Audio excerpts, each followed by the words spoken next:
Тамыз мемлекет және қоғам қайраткері Өзбекәлі Жәнібековтің туылған күні. Осыған орай облыс орталығындағы Қожа Ахмет Яссауи атындағы қорық мұражайында арда азаматты еске алуға арналған салтанатты жиын болып өтті. Оған тарихшылармен өз ағаның ұрпақтары және жастар қатысты.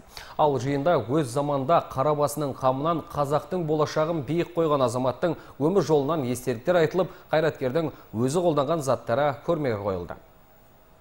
Арда азаматты еске алуға арналған жиынның бұл жерде өтуінің де өз себебі бар. Өйткені бір кездері кесененің кескін келбеті өзгеріп, бұзыла бастағанда Өзбекәлі Жәнібековтің араласуымен тарихи орын қайта қалпына келген болатын. Бұл өз ағаның қазаққа жасаған бір жақсылығы ғана. Одан бөлек ұлт перзенті көз тірі кезінде қазақтың ұлттық мәдениетінің де салтанат құруына ат салса.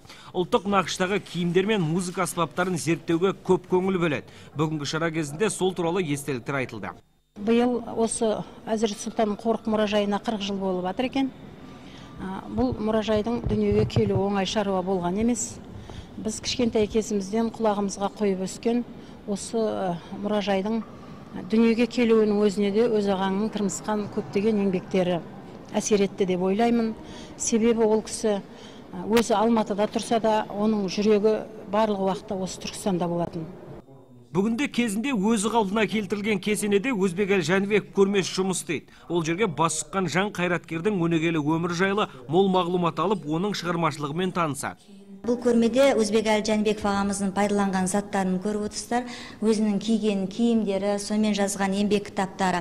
Өзбекәлі Жәнібеков ағамыз жалпы мынау ежелгі отырар, уақыт керуені, жол айрықта, қазақтың ұлттық қолөнері атты еңбек кітаптары қазақ тілінде негізінде жарық көрген. Өзбекәлі Жәнібеков ағамыздың қолдауымен мынау Тайқазанды Санкт-Петербургтан 1989 жылы Эрмитаж музейінен осы Өзбекәлі Жәнібеков ағамыздың ат салысуымен қайта орнына қайтарылды. Енді сол кісіге деген құрмет бұл жерде бізде Әзірет Сұлтан қорық мұражайында осы Худжра бөлмесінде Өзбекәлі Жәнібеков ағамызға көрме қойылған арнайы. Еске салып өтсек, елім деп еміреніп, жұртым дегенде тебіренген ұл биыл көзі тірі болғанда 87 жасқа толған болар еді. Алайда қазақтың бағына туған перзентке бүгінгі күнді көру бақыты бұйырмапты.